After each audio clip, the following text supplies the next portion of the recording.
Africa's Travel Indaba kicks off today in Durban, and this trade show provides a platform for African tourism exhibitors to showcase their offerings to international and local buyers, destination marketing companies and leisure tourism service partners.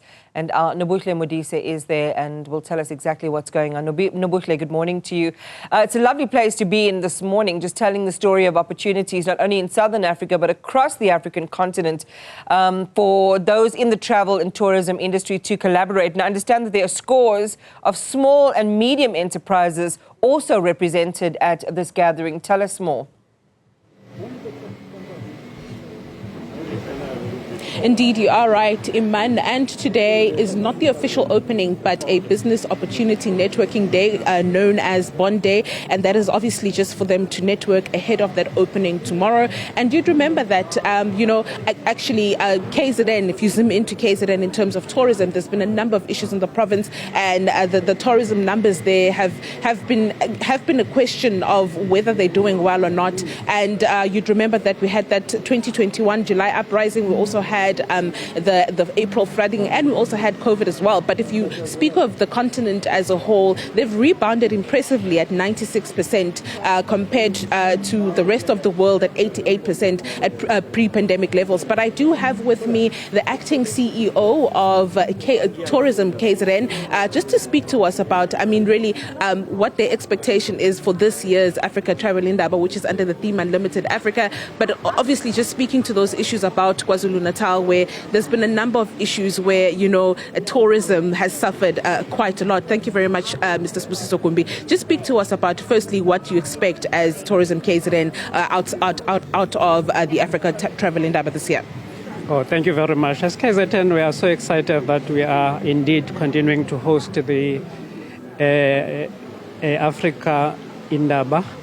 And all that we want to see is to see the economic a positive spin-off, where we are so confident that there will be quite a number of expenditure increase that will occur in the province.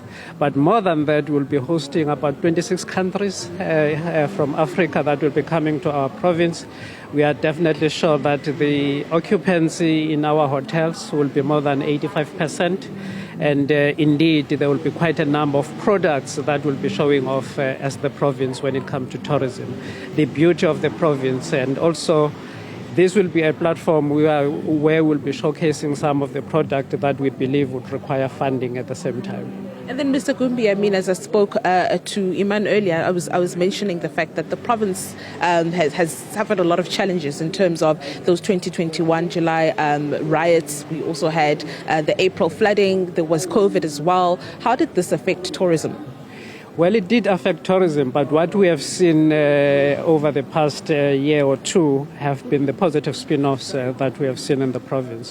Where, for example, when you look to our performance when it comes to tourism around the festive season, we have seen the 4% increase in terms of the occupancy of the visitors that have been coming to our province.